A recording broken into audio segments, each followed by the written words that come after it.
es lo que requiere un ser humano para recuperarse emocionalmente después de una tragedia. Dependiendo de la edad de los niños, de la etapa evolutiva en que estén, se van a vivir de una forma distinta. El estrés no es malo, el distrés sí, ¿no? Los procesos en Venezuela son inéditos en todo sentido, ¿no? Hasta crecimiento postraumático, ¿no? Que después del trauma hay gente que aprende cosas nuevas, aprende herramientas nuevas, aprende... Hola, ¿qué tal amigos? ¿Cómo están? Yo soy Claudia. Tenemos hoy una nueva entrevista para nuestro canal de YouTube de Conciencia y Dignidad. Hoy nos está acompañando Genovis Mundaray. Ella es psicóloga acreditada tanto en Venezuela como en España, donde reside actualmente. Es especialista en género, salud mental y migraciones. Hoy nos acompaña para poder conversar sobre la tragedia que acaba de acontecer en Venezuela, el doble terremoto del pasado 24 de junio, cómo procesar todas las emociones que están afectando a venezolanos tanto dentro del país como fuera del país y cómo lidiar con ellas, cómo transitarlas. Muchas gracias por aceptar esta invitación. Gracias a ustedes por la invitación, por la confianza en mis conocimientos.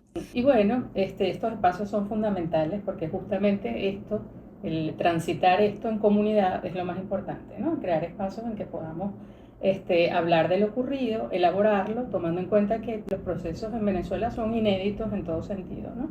Y hemos vivido procesos inéditos a nivel político, a nivel cultural, migratorio, y esto, bueno, es una tragedia que es un estresor muy fuerte, colectivo, que va a sumarse a todos estos procesos múltiples de estrés, posiblemente elaborados o no elaborados, que pueda tener nuestra población, ¿no? Precisamente queríamos que nos acompañaras el día de hoy porque no todo el mundo sabe cómo transitar esta tragedia que pasó, cómo afrontarla, qué herramientas puede tener, sobre todo Venezuela, que es un país en donde no muchas personas tienen acceso o tienen la posibilidad de tener acceso a una ayuda psicológica con un profesional de la salud. ¿Cómo pueden tener hoy en día estas personas, qué herramientas o qué recomendación le puedes dar a esas personas que no tienen ese acceso o ese apoyo psicológico para poder lidiar como pueden esta tragedia? El primer mensaje importante,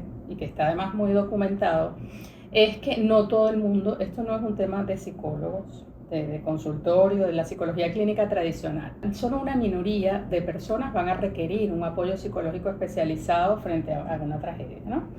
El enfoque que hay que tener, y que yo creo que toda la sociedad organizada, la sociedad civil organizada que quiera participar en la recuperación, en la reconstrucción del proyecto vital de todos los afectados y de nosotros mismos, es un poco el que ha venido desarrollando la Organización de Naciones Unidas y todas las agencias que participan allí con respecto a la experiencia acumulada en catástrofes, ¿no? Ese enfoque se llama SMAPS, que es salud mental y apoyo psicosocial. Y tiene como una pirámide, ¿ok? Y en función de esa pirámide nosotros podemos comprender qué es lo que requiere un ser humano para recuperarse emocionalmente después de una tragedia. No es patológico sentir, o sea, todos estos primeros momentos es normal sentir nerviosismo, reexperimentación, es decir, que tú sueñes con la situación, que la vuelvas a vivir, que tengas un malestar emocional fuerte, obviamente también dependiendo de la cercanía y de las pérdidas que has tenido, de tus recursos previos y del apoyo del entorno que puedas tener, tu respuesta de recuperación va a ser mejor. Todo ser humano, eso está muy estudiado, ha habido mucha investigación en trauma, todos tenemos un sistema que le han denominado PAI, que es de procesamiento adaptativo de la información.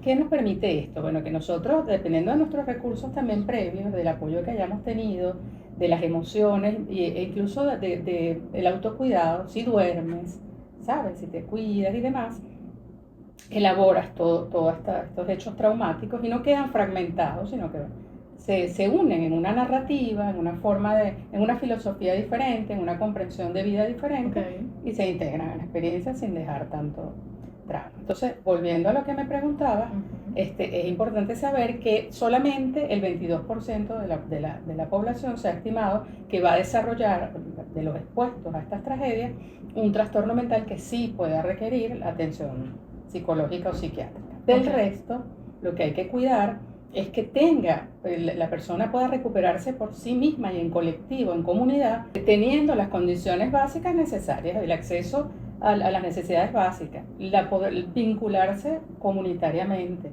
y con la familia, o sea, que la familia esté suficientemente estable como para que poner en marcha sus propios recursos.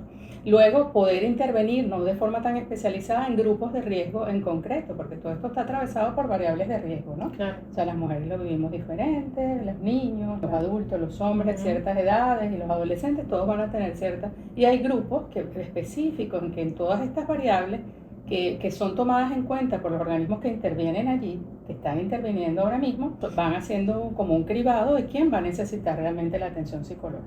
Del resto, lo que hay que garantizar con un enfoque de derechos humanos y de igualdad, que todos tengan acceso a la propia reconstrucción de su proyecto vital. Y es ahí donde están los retos de la sociedad civil y de las organizaciones que participan, ¿no? Es en un país que ya viene arrastrando una emergencia, una situación crítica en muchos sectores de la vida, hay mucha fragmentación, donde hay mucha desigualdad, donde algunos tienen acceso a las necesidades básicas y más, y otros no tienen ningún acceso. ¿Cómo intervenimos allí? ¿No? Que hay una complejidad superior. Entonces ahí va a surgir creatividad, no abandonar la situación, porque esto va a ser de largo aliento, investigación, o sea, todos los académicos, que todavía hay muchísimos en Venezuela y de altísimo nivel. Es una oportunidad de oro para ver cómo se recupera un venezolano de todas estas situaciones, incluyendo esta tragedia. Es decir, entonces, que de lo más importante, además de que tengas acceso a los servicios básicos, de lo que más me llama la atención es que me dices que debe haber como un acompañamiento, un apoyo comunitario, esa persona no puede estar sola.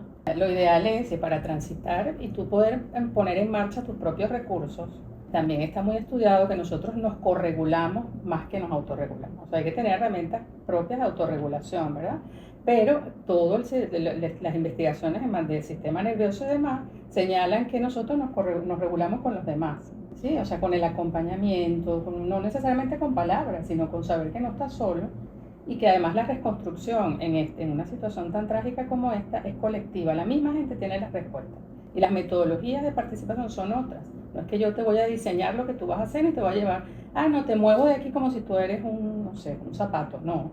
O sea, tú misma, la misma comunidad, sabia con respecto a sus antecedentes, a sus recursos, y la misma comunidad puede proponer a través de las metodologías participativas que están bien desarrolladas en las ciencias sociales, sus procesos de reconstrucción basados en derechos humanos, en igualdad, no en favoritismo de que a uno les voy a dar una cosa y a otros otra. Claro.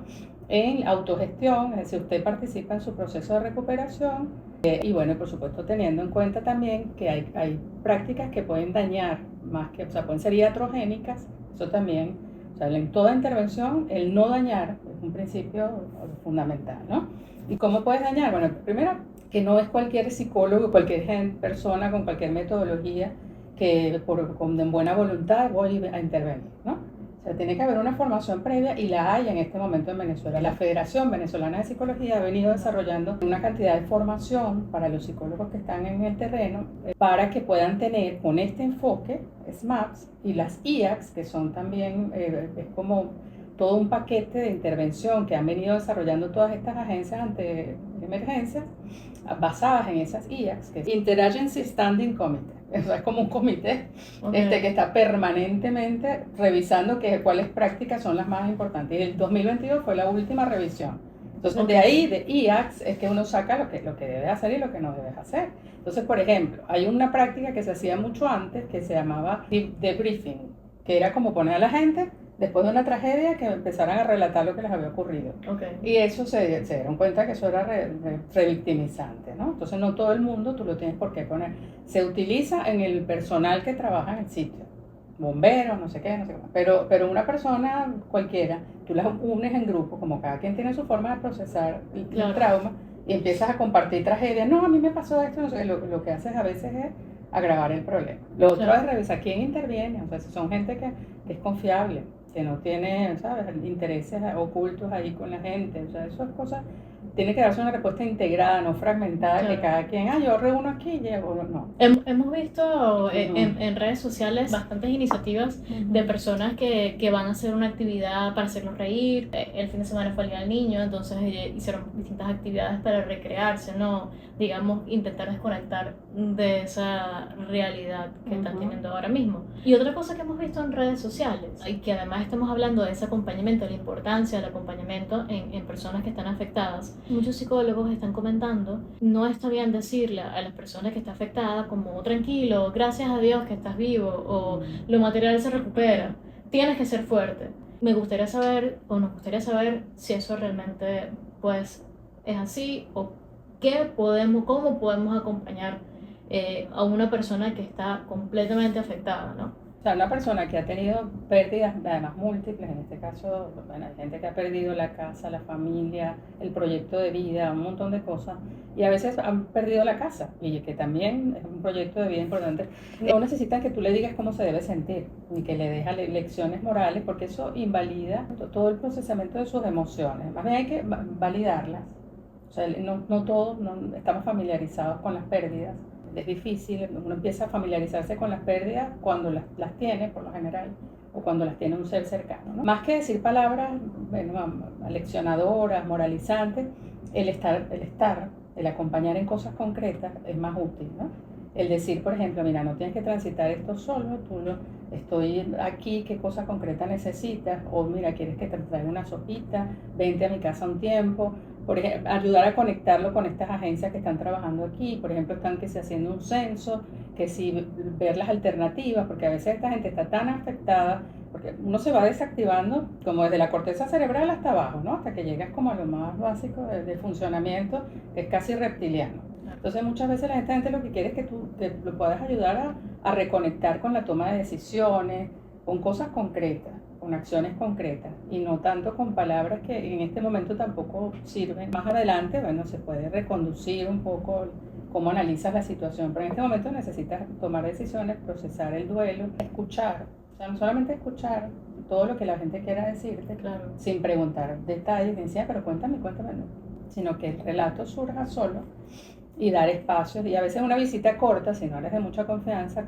donde puedas, bueno, ser un oasis un poco de tranquilidad y de desahogo, de ventilación emocional, es mejor que estar horas ahí con la persona, ¿sabes? Revictimizando, claro, que vuelva a contar y demás.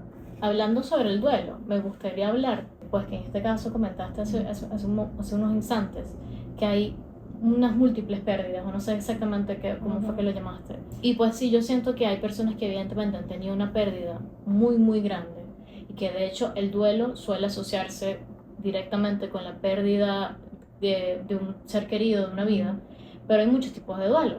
Y evidentemente hay magnitudes, ¿no? Pero bueno, quizás hay quienes tienen, digámoslo así, duelos un poco más pequeños, pero que igual afectan en gran medida. Entonces, y me viene ahorita un ejemplo, me vienen muchos ejemplos, pero pues digamos que el proyecto de vida de una persona era tener su casa, claro, remodelar su casa, que con mucho esfuerzo lo acaba de lograr hacer lo hizo hace poco, y pues digamos que no se cayó, está allí, pero pues todo se destruyó. Quizás ya no tiene cocina, hay que volverla a hacer, etcétera, pero no tuvo una pérdida como directamente de la más trágica y potente que estamos viendo. Es importante también transitar todo tipo de duelo, por más pequeño o insignificante que podamos pensar. Y lo importante de un duelo para una persona no lo determina otra persona, no lo determina lo que uno ve desde afuera, que puede ser pequeño o grande, sino el vínculo que ha generado el doliente con ese objeto. O sea, es la pérdida de un objeto desde el punto de vista psicoanalítico, pero de la pérdida de eso con lo que tú tenías un vínculo emocional y que para ti va a generar una transformación vital. Y es un respeto por el otro, comprenderlo, aunque uno desde afuera pueda ver que para ti es una mascota y ya está. Esa persona ha generado toda una historia y todo un vínculo emocional en donde su vida se va a transformar a partir de la ausencia de ese objeto. Entonces el entender eso y poder ver, bueno, que si tú quieres realmente aprecias a una persona, el acercamiento implica no juzgar cómo esa persona vive, experimenta esa pérdida, ¿no? Sino es un poco ayudar a transitarla, porque es como un túnel, donde el dolor va a estar presente, donde el sufrimiento forma parte de la experiencia humana, no tenemos que negarlo.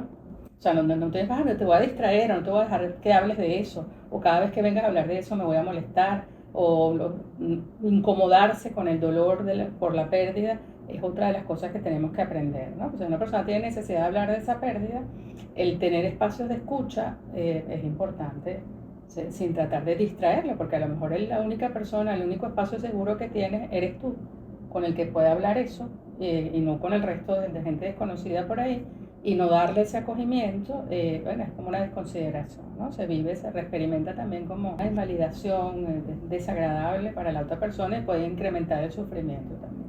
Hemos estado hablando de cómo acompañar, pero hablamos de gente mayor, gente grande. No hemos hablado todavía de los niños, que ven la realidad diferente a como la podemos ver nosotros. ¿Cómo han vivido los niños en Venezuela esta tragedia y cómo podemos hablarles a ellos sobre lo que sucedió? Bueno, uno puede hablar como desde lo que dice la teoría, de lo que dicen las teorías del desarrollo, que hay que tomarlas en cuenta.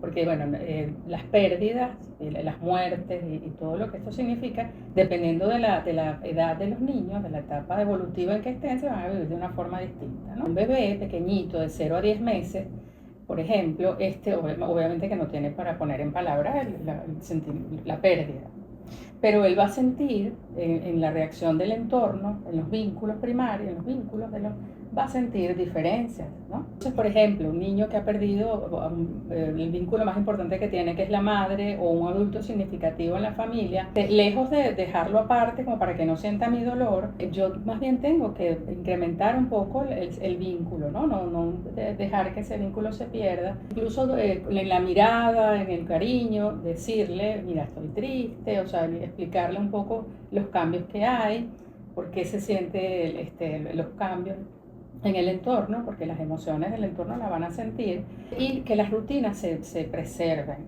o sea, la alimentación, el sueño, que se sienta acogido, que se sienta protegido, eso es más importante en esa etapa, ¿no? Después, cuando están un poquito más grandes, como hasta los 5 años, los niños no tienen mucha noción de la permanencia de la muerte y también entienden el lenguaje muy literal.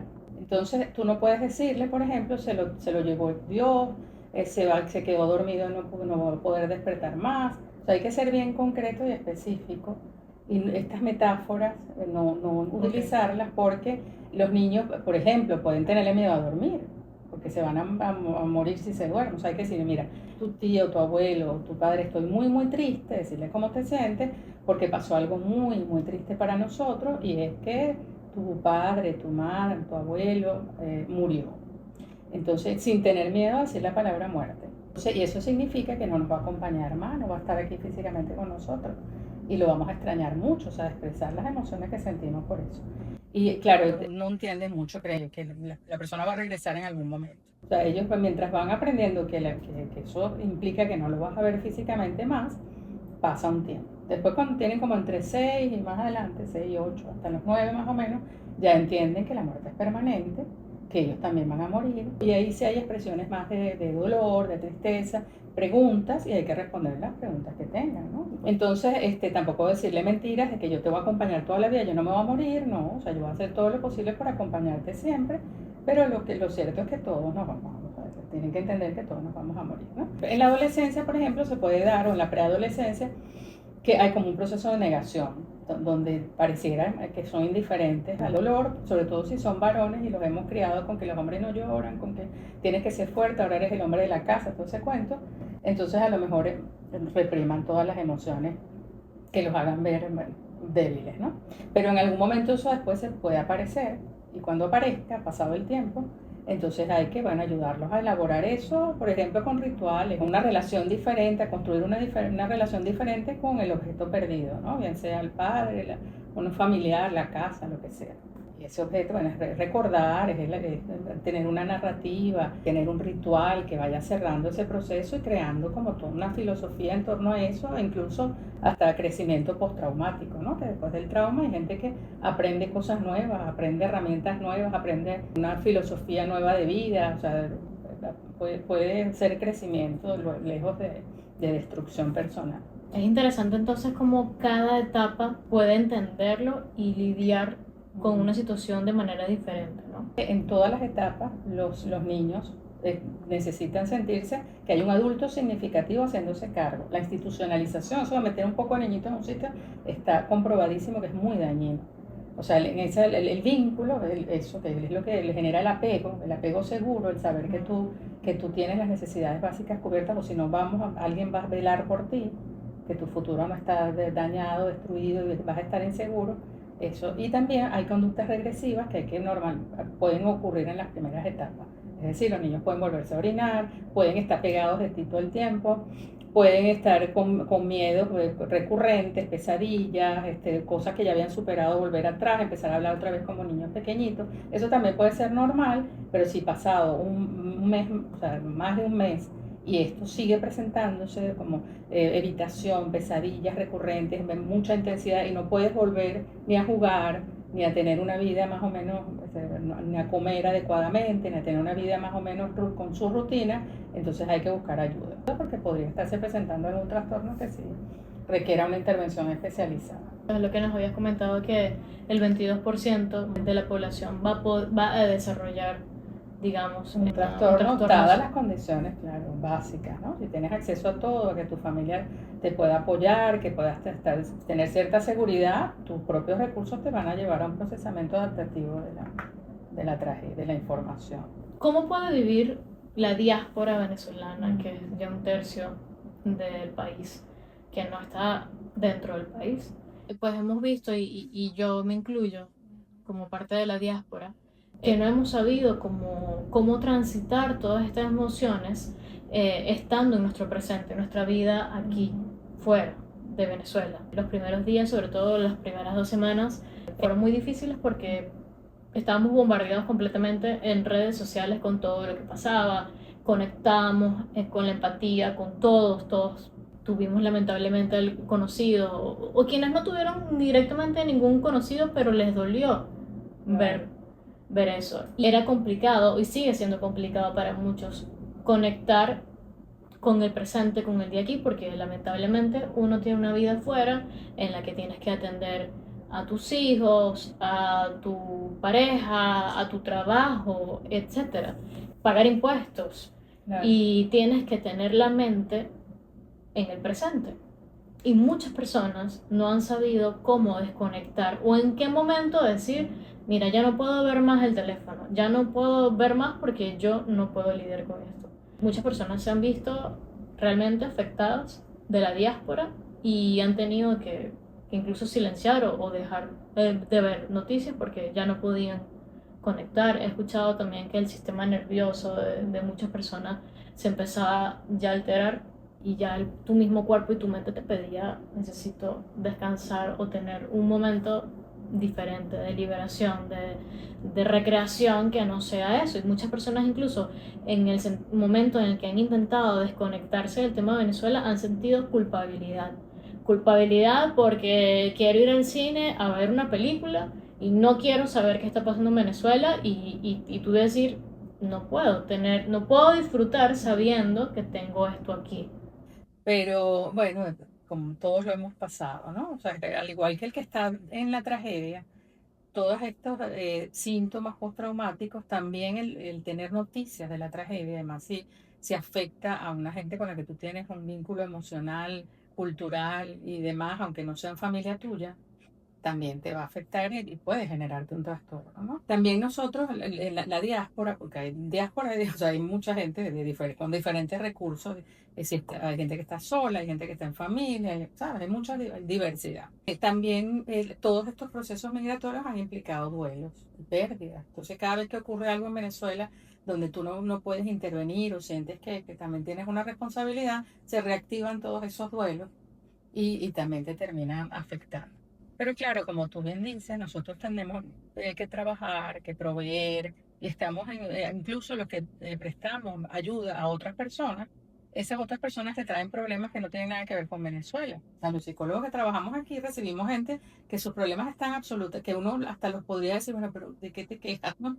Y eso te sería invalidar, porque la tragedia de cada quien o el problema de cada quien es el de cada, ¿sabes? Hay que tiene su espacio y su tiempo, sus características. Entonces hemos tenido que afrontar una cantidad de estresores, quien ha emigrado, que, bueno, por supuesto que van agotando muchas veces las capacidades de respuesta y desbordando las capacidades de respuesta. Y esto va a ser el proceso venezolano de recuperación de largo aliento.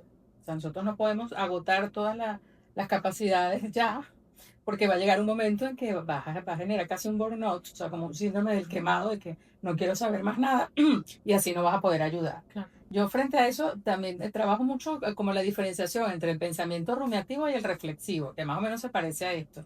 O sea, preocuparse y ver cosas retraumatizantes no ayuda en nada, ni a ti ni al que lo sufre. También tenemos como una tendencia, y esto en las nuevas terapias de tercera generación, que lo que trabajan son como los estilos de pensamiento, o sea, las terapias metacognitivas, lo que hacen es como cuestionar un poco por qué pensamos como pensamos, ¿no? Más que trabajar sobre el contenido del pensamiento, es sobre por qué pensamos de la forma que lo hacemos. Entonces, ha habido como una valorización enorme históricamente de que estar preocupado es bueno. O sea, el que estar preocupado es lo adecuado. Entonces yo tengo que estar preocupado, pero eso al final no contribuye en nada. ¿Sabes? El estar constantemente más bien, si tú desarrollas estrategias de autorregulación, tienes espacios de contención, de despegarte de esa realidad, pues tienes más fuerza para colaborar coherentemente con estas estrategias SMART, comprendiendo realmente en qué puede ser útil tu ayuda y no en cualquier cosa que además también te puede llevar hasta que te estafen, ¿no? Cualquiera que diga, mira, estoy recolectando aquí Claro. y te manipula emocionalmente, entonces la gente deposita sus recursos ahí porque se siente obligado a hacerlo. La corregulación, por lo menos este espacio que tienes aquí, el unirte con otros venezolanos en iniciativas coherentes con todo lo que se está haciendo allá, eso ayuda muchísimo porque va reconduciendo todo este estrés, toda esta necesidad de ayuda hacia algo concreto que sabes que puede tener un impacto si todo el mundo va aportando algo, ¿no? Pero el estar preocupado, el estar constantemente viendo tragedia tras tragedia, no te ayuda. Es como el pensamiento rumiativo. Yo siempre pregunto, ¿este pensamiento te está ayudando a tener una mayor comprensión del problema? No, hay que desecharlo. ¿Esto te está haciendo sentir mejor? No, hay que desecharlo, ¿no? Es desadaptativo. Y luego te está permitiendo tomar una decisión adecuada que va a contribuir en algo. Si es no, hay que desecharlo y es rumiativo. Lo mismo con el tipo de noticias que oyes, con el tipo de conductas que tienes, de reexperimentación y demás frente a la tragedia. Lo otro es preservar el autocuidado, o sea, tratar de, mira, dormir. Que el dormir es que permite todo el procesamiento de la información, bajar los niveles de estrés, todo eso cuando es el sueño el que lo permite en gran parte, ¿no? Que es donde tú elaboras y a través del sueño REM y demás, todas las informaciones que recibes. Y luego, pues, el unirte en respuestas coherentes, bien estudiadas, e incluso en personas concretas que tú conoces, que puedes ayudar, que allá están sufriendo, que sabes lo que le pasa, y decir, bueno, desde aquí yo te puedo ayudar en esto, te ayudo a buscar tal información, en proveerte de cosas concretas. Entonces, básicamente, la mejor manera es autorregularse sin culpa, dormir y el autocuidado, ¿no? Sobre todo si queremos seguir estando fuertes en nuestra vida actual, presente, y si queremos seguir ayudando, hay que ser funcionales, hay que estar fuertes, hay que regularse y no tener culpa, porque solo de esta manera podemos ser funcionales. Bueno, Claro. hay un agotamiento por empatía, o sea, estás todo el tiempo preocupado hasta que llega un momento que ese agotamiento implica que después no te importe. Entonces no regulas como lo que se requiere, que es bueno, estar activo. El estrés no es malo, el distrés sí, ¿no?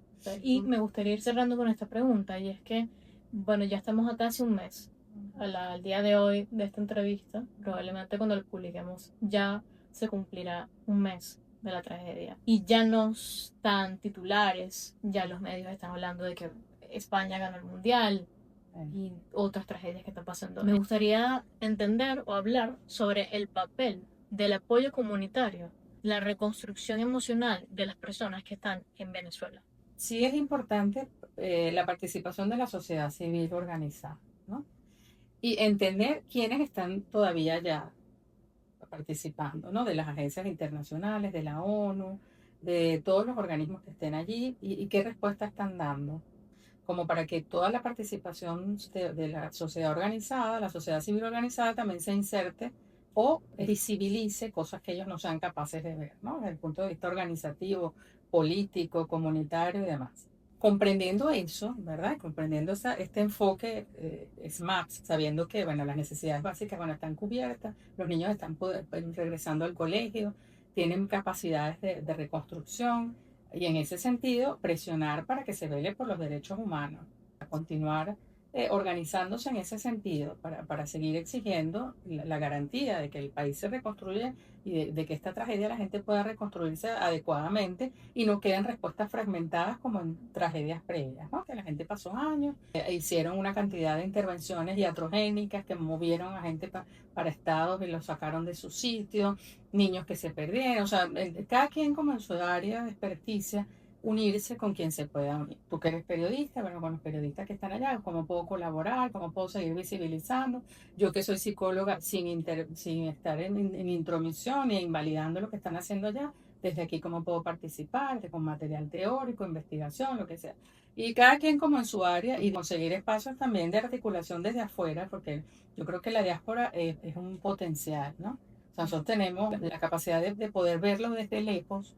Hemos tenido también acceso a otro, por ejemplo, el que estudia en una universidad aquí, tiene acceso a todas las investigaciones, publicaciones y demás. El que vive la realidad ya tiene otro tipo de conocimiento que es el de la tragedia real. Entonces, juntar esas dos cosas, lo académico con lo experiencial, es fundamental. Ellos tienen un tipo de conocimiento más experiencial, nosotros más bueno, de las investigaciones que se han hecho y hemos tenido otras oportunidades. Entonces, ver cómo se juntan esas dos cosas es importante, porque esto va a ser para largo y esta reconstrucción puede ser una oportunidad de, de transformación o puede ser también un elemento más de deterioro de nuestra población. Bueno, esperemos que sea más lo positivo y lo primero. Yo creo que muchos venezolanos se han sentido conmovidos al ver la respuesta inmediata, tanto de las personas que estaban dentro como las que estaban fuera del país, que sin que nadie les dijera nada, ya todos estaban intentando ver hacer algo, recolectar algo, mandar dinero para algo, qué necesitas, cómo te puedo ayudar. Desde la diáspora, teniendo amigos extranjeros que no son venezolanos, recibí muchísimas preguntas de inmediato, ¿cómo puedo ayudar? Dime para dónde, qué hago. Yo creo que eso como venezolana conmovió muchísimo y generó como un factor de esperanza, como si nos dijéramos nosotros somos poderosos, nosotros tenemos el poder para cambiar para bien todo lo que queramos, ¿no? Todavía es muy reciente, digamos, para ver o sentir, porque también estamos pasando por un proceso, coincide con un proceso político de cambio y todos los días pasa algo, más que ahora tenemos esta tragedia, pero creo que nos ha invadido, o por lo menos este último mes, un sentimiento esperanzador. Muchísimas gracias por habernos acompañado, intentar darnos herramientas, tanto a los que nos están viendo como a nosotros mismos aquí en Conciencia y Dignidad, de cómo afrontar esto. Es muy complicado hasta que, lo que dijimos hace un rato cuando llegaste, hasta que no nos pasa, no sabemos cómo afrontarlo. Bueno, hay lecturas concretas que uno las empieza a tener cuando tienes una pérdida importante, ¿no? Hay una autora que se llama Elizabeth Kubler-Ross, que es como la que ha desarrollado un poco las etapas del duelo, nos ha dado una visión diferente de la muerte. También está una tanatóloga que se llama Gaby Pérez Islas, no sé si es una mexicana, que es genial también. Ella permite de forma muy sencilla reelaborar también con una narrativa, una filosofía diferente de las pérdidas de un padre, de una pareja, de diferentes pérdidas en la vida. Bueno, familiarizarse con esos recursos también permite ayudar a otros y ayudarse a uno mismo, que todos vamos a atravesar pérdidas en la vida, se nos va a morir alguien, todos vamos a tener pérdidas y entonces el poder afrontarlas desde la experiencia que ha tenido otras culturas, otra gente, es importante, ¿no? Perderle tanto tabú a la muerte, por ejemplo, y verla de una forma distinta, es importante para cuando la afrontas y también una transformación espiritual. Y cualquier tipo de duelo, entonces, aplica para todo. Claro. Para incluso el duelo migratorio, como hablábamos hace un rato, distintos tipos de duelo. Entonces, este tipo de herramientas nos va a ayudar a transitar y afrontar eso que sentimos. Lo que has dicho de la solidaridad, he tenido muchos gestos de solidaridad de psicólogos de aquí, los psicólogos de la Comunidad de Madrid pusieron a disposición sus líneas de ayuda, de Psicología Sin Fronteras también, en Venezuela también hay otras líneas, hay psicólogos también han solicitado aquí quien vaya a trabajar allá por meses para estas actividades humanitarias, o sea que hay mucha solidaridad. La gente que ha recolectado insumos, que tienen un restaurante, los venezolanos, por ejemplo, han tenido ayuda de un montón de gente que les ha llevado de todo. Bueno, la verdad es que ha sido un gesto que ha despertado lo mejor del ser humano, ¿no? Entonces, eso es esperanzador, como tú dices.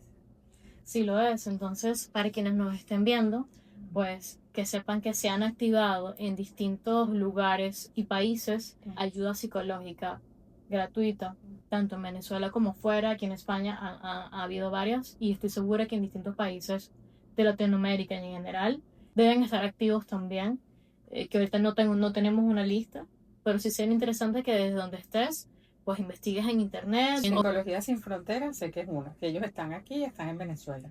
De hecho, Psicología Sin Fronteras Venezuela lo ayudó a crear un psicólogo de aquí. Y está también en la Federación Venezolana de Psicólogos, tiene toda una lista de quienes están como acreditados para esta intervención. Y bueno, y la Comunidad de Madrid también, en asociación con el Colegio de la Psicología de Madrid, también ha abierto atención psicológica para una línea especial para los venezolanos. Interesantísimo, porque también para quienes no puedan asistir presencialmente, entiendo que también hay una posibilidad para hacerlo de manera remota. Muchísimas gracias. Bueno, a ti, a por ustedes. acompañarnos, por Siempre darnos estas herramientas, por explicarnos tantas cosas que muchos desconocíamos y poner en palabras también cosas que sentíamos. Bueno, gracias a ustedes. Ha sido un placer, de verdad, este intercambio.